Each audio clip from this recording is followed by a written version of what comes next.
Anjali, iha, kung ayaw mong kainin niyang adobong dugo mo, eh... Hoy! Pwede ba tantanan mo muna yan? Hindi ko marinig ang sarili ko. Eh, at least man lang, inumin mo yung blood plasma mo para masanay ka na. Hoy! Di ba sabi ko, tantanan mo na muna yan? As I was saying, Iha, kung...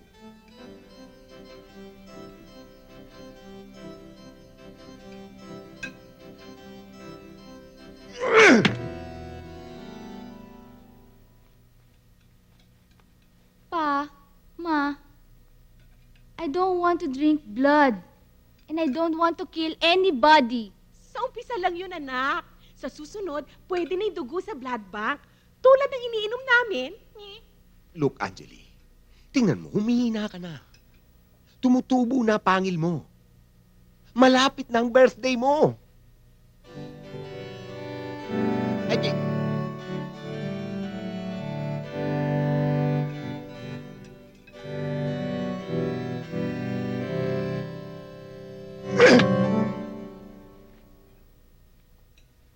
Ang problema ay biktima. Buong taon na tayo naghahanap ng virgin. 2 araw na lang, mamamatay ng baby ko.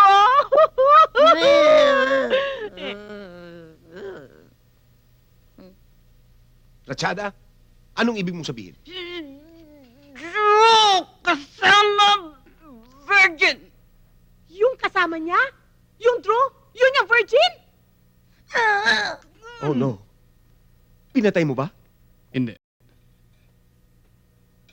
Ayaw ni Anjali. Ay, salamat, my baby saved! No, hindi ako papayag. Hindi ko papatayin si Drew. That's enough. We've made our decision. I'm sorry kung naging malapit ka sa lalaking yun. Wala ka nang magagawa. It's either you kill him or we do. Ay! Pasok na pasok! Anjali, Drew? ibuka mo na. Ayoko. Sige na, ibuka mo na. Konti-konti lang. Konti lang. Ibo ka daw! Oo, naipit. Naipit ang alin? Ang balat, ang laman, at buto ng aking mga daliri.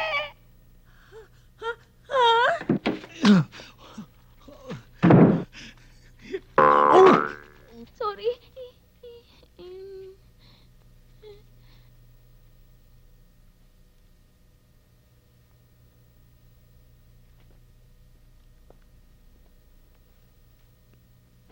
Aha! Ay!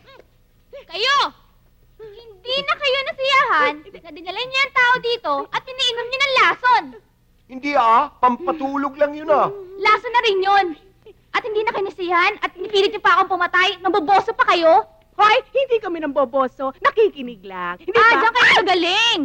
Nakikinig kayo sa mga patay? Sa akin, sa anak niyo, nakikinig ba kayo, ha? Ilang beses ko bang sasabihin sa inyo na ayokong patayin si Drew?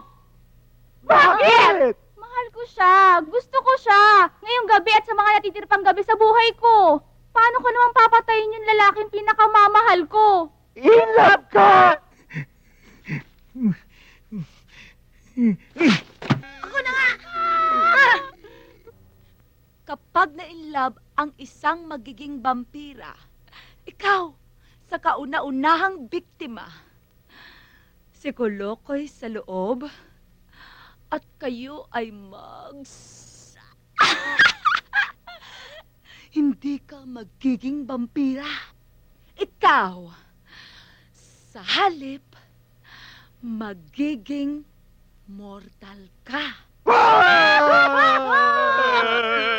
Ibig mo sabihin, pag kami ni Drew tapos, inlove ako sa kanya, hindi ako magiging vampira? Correct! At si Drew, hindi siya mamamatay? Paano nga siya matitigok kung hindi ka magiging vampira? Ay, edi wonderful!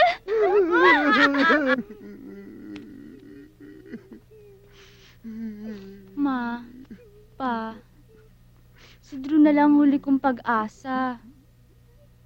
Gusto niyo ba akong mamatay?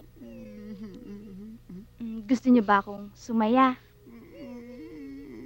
Pues, sa piling ni Drew, sasaya ako. You're not going to lose a daughter. You're going to gain a son. Si Drew. Si Drew?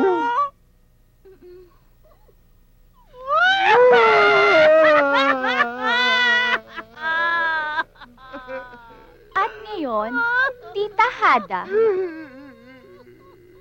gagamitin ko na ang lahat ng itinuro mo sa akin. Go, baby, go!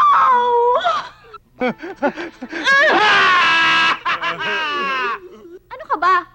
Kanina halos mabalo ko ng paghabol sa akin, ngayon naman tinatakasan mo ko. Ginagago mo ba ako? Eh, alam ko na kung ano ka eh.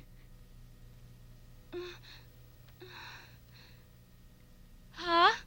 Binisitahan ako ng kaibigan kong bangkay at ang sabi niya, isa ka daw, vampira.